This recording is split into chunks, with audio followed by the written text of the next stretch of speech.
시편 119편 47절에서 56절 말씀입니다. 나의 사랑하는 바 주의 계명을 스스로 즐거워하며 또 나의 사랑하는 바 주의 계명에 내 손을 들고 주의 율례를 묵상하리다. 주의 종에게 하신 말씀을 기억하소서. 주께서 나로 소망이 있게 하셨나이다. 이 말씀은 나의 곤란 중의 위로라. 주의 말씀이 나를 살리셨음이니이다. 교만한 자가 나를 심히 조롱하였어도 나는 주의 법을 떠나지 아니하였나이다. 여호와여 주의 옛 규례를 내가 기억하고 스스로 위로하였나이다. 주의 율법을 버린 악인들을 인하여 내가 맹렬한 노에 잡혔나이다. 나의 나그네 된 집에서 주의 율례가 나의 노래가 되었나이다. 여호와여 내가 밤에 주의 이름을 기억하고 주의 법을 지켰나이다. 내 소유는 이것이니 곧 주의 법들을 지킨 것이니이다. 저는 전형적인 유교 집안에서 태어났습니다.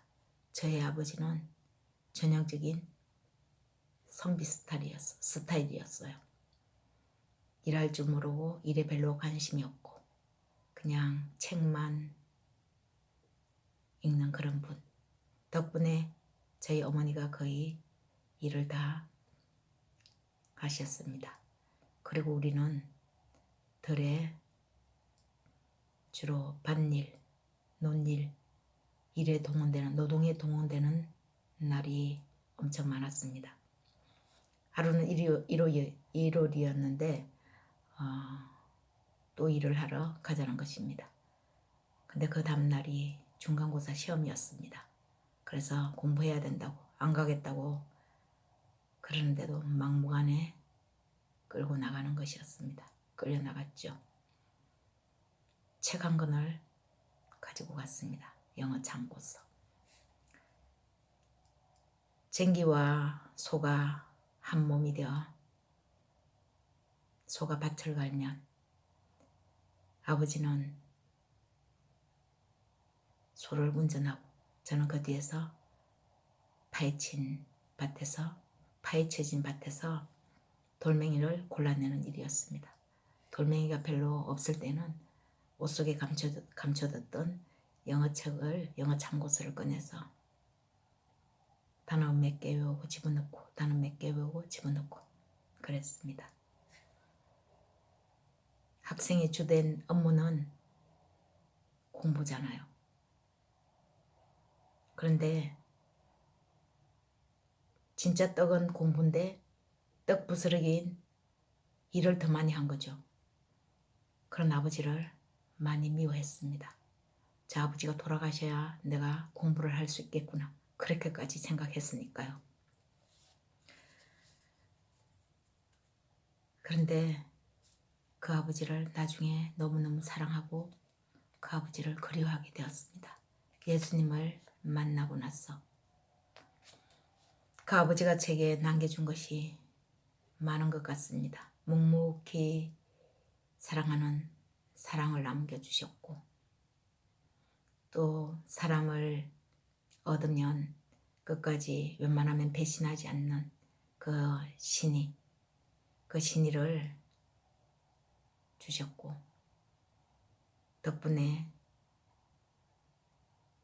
일만 시켜가지고 공부할 수 있는 소망을 또 주신 것 같습니다. 예수님은 생명의 떡으로 오셨습니다. 그 떡은 하나님의 말씀입니다. 부스러기는 나그네 되어 살아가는 이 세상입니다. 사람들이 떡을 원합니까? 떡 부스러기를 원합니까? 떡 부스러기를 원하는 사람 별로 없겠지요.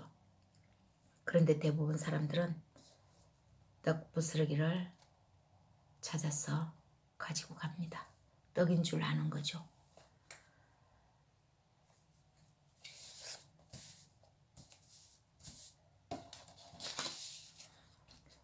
진짜 떡을 못 본 것입니다. 진짜 떡을 발견하고 나면 자신이 챙긴 것이 부스러기라는 것을 알게 되겠지요. 신구약을 통틀어 요약하면 세 단어가 나옵니다. 믿음, 소망, 사랑입니다. 구약의 말씀은 오실 예수님을 믿음, 소망, 사랑으로 간절히 기다렸다면 신약은 믿음, 소망, 사랑이신 그분 예수님이 오신 것입니다. 우리는 그분이 보내주신 성령님과 여기서 동행하며 예수님의 삶을 사는 거죠. 그리고 우리는 다시금 궁극적인 그 나라를 믿음으로, 소망으로, 사랑으로 기다리며 살고 있습니다. 영원한 그 사랑의 나라에 들어가기 위해서. 생명의 떡이신 예수님은 우리를 향해 자신을 먹고 마시라고 우리에게 간청합니다. 어떻게 먹어야 합니까? 예수님이 우리 눈에 보입니까? 예수님이 어떻게 떡이란 말입니까? 믿음이 어떤 모습으로 보이나요? 소망이 어떻게 우리 품으로, 우리 생각 속으로 들어왔나요? 사랑은 또 무슨 색깔로 우리에게 다가옵니까? 모양과 색깔, 그것이 무엇인지 모르지만 그냥 그리움만 가득 찰 때가 있습니다. 47절, 48절 나의 사랑하는 바 주의 계명을 스스로 즐거워하며 또 나의 사랑하는 바 주의 계명에 내 손을 들고 주의 율례를 묵상하리다.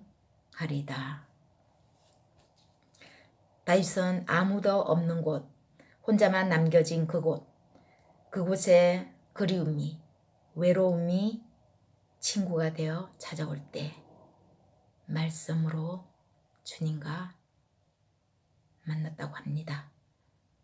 말씀을 읽고 또 읽으며 혼자 시를 짓기도 하고 노래를 만들어 부르기도 하고 혼자 양들을 칠 때는 양들 곁에서 늑대와 사자를 오지 못하게끔 말씀이신 주님과 함께하며 힘을 길렀습니다. 파란 잔디밭에서 양들과 함께하는 다윗이 그 사랑스러운 양들과 함께 무엇을 했는지 상상이 가십니까? 풀 뜯는 양들 곁에서 말씀을 읽으며 하나님과 만나는 시간을 다윗은 가졌습니다. 최고로 기쁜 시간으로 삼았습니다. 다윗은 하나님을 사랑함으로 그분이 가장 좋아하시는 말씀을 사랑했습니다. 다윗은 언제나 영원한 친구가 함께했습니다. 영원한 친구. 외로움의 친구가 찾아와도 말씀을 읽고 그리움의 친구가 찾아와도 말씀을 읽었고 또 슬픔의 친구가 고통의 친구가 슬그머니 노크하면 외면하지 않고 말씀의 문으로 들어가도록 열어주었습니다. 그가 친구 삼은 그리움과 외로움, 고통과 슬픔은 말씀을 더욱 사랑하여 말씀이 그의 삶의 능력이 되게 했습니다. 주변에 다 떠나갔습니까? 알 수 없는 그리움에 휩싸였습니까? 많은 사람은 여전히 내 주변에 있는데 뭔지 모르는 외로움이 밀려옵니까? 나 혼자인 것 같습니까? 주님이 녹화하십니다. 주의 말씀을 펼치십시오. 시편 오늘 본문 말씀 50편 50절 51절 이 말씀은 나의 곤란 중의 위로라. 주의 말씀이 나를 살리셨음이라. 교만한 자가 나를 심히 조롱하였어도 나는 주의 법을 떠나지 아니하였나이다. 여호와여 주의 옛 규례를 내가 기억하고 스스로 위로하였나이다. 다윗이 친구 삼아 읽은 말씀이 그의 삶의 능력으로 나타난 것입니다. 모든 상황을 말씀으로 이기고 넘어서고 물리친 것입니다. 조롱하는 원수의 어느 앞에서도 그는 맞서지 않고 말씀이 기도가 되어 하나님께 간절히 마음을 전달한 것입니다. 믿음으로, 소망으로, 사랑으로.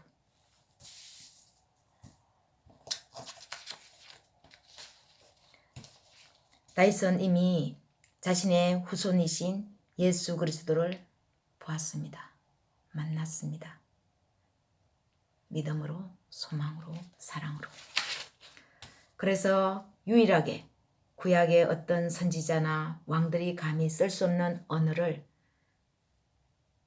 그는 시편에 담으며 표현할 수 있었죠. 표현했던 것입니다. 시편 18편 1절 나의 힘이 되신 여호와여 내가 주를 사랑하나이다. 예수님의 전매 특허인 사랑을 다윗은 그의 삶에서 노래로 즐겨 부른 것입니다. 사랑이신 그분은 더욱더 깊은 사랑으로 자신을 사랑하는 다윗에게 믿음을 주고 소망을 준 겁니다. 예수님이 왜 우리에게 그토록 강조하는 것입니까? 자신을 먹고 마시라고. 먹지 않으면 죽는다고. 마시지 않으면 살지 못한다고.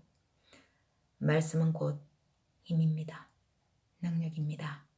말씀은 예수님의 십자가와 우리와 한 몸이 되게 하고 말씀은 예수님의 죽음이 우리의 죽음이 되게 이끌어 주십니다.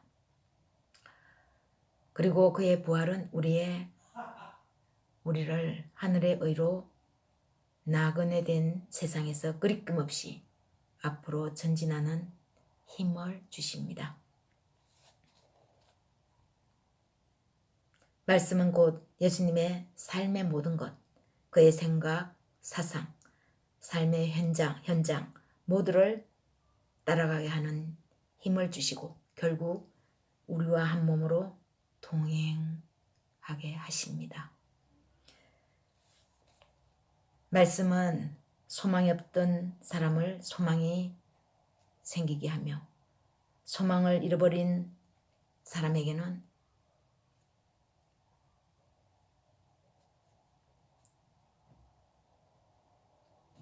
다시 찾게 하시고 기억나게 하십니다. 사랑할 줄 모르는 사람은 사랑하는 사람으로 만듭니다. 사랑하는 여러분, 무엇을 주식으로 삼습니까? 우리가 눈으로 보고 쫓아가는 이 세상은 주식이 아니라 우리의 주식은 참떡이신 예수 그리스도입니다. 이 세상은 그 참떡이신 떡의 부스러기입니다. 말씀이 떡이고 이 세상은 떡 부스러기입니다. 우리의 목마름과 배고픔을 진짜 해결해주는 것은 말씀에서 찾아야 합니다. 그곳에 생명이 있습니다. 사랑이 있습니다. 소망이 있습니다. 믿음이 있습니다. 다윗이 뭐라고 합니까?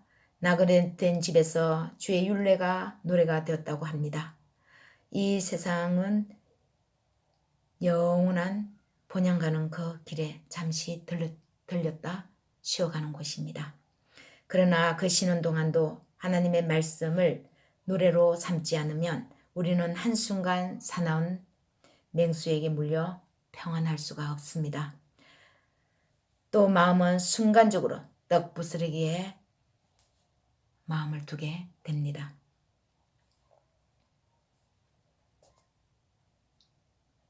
사랑하는 여러분, 하나님을 얼만큼 사랑하는지요? 소망의 깊이만큼, 사랑의 크기만큼 더욱 말씀을 사랑하십시오. 그 말씀 앞에 서십시오. 그분이 기억나게 하실 겁니다. 잃어버린 소망이 생각나고 아무 희망이 없었는데 희망이 생기게 하실 것입니다. 모든 상황, 특히 외로움을, 고독을 기뻐하며 친구 삼으면 주의 말씀이 삶에서 능력이 될 것입니다. 말씀의 힘으로 승리하는 소중한 날 되시기를 예수님의 이름으로 축원합니다.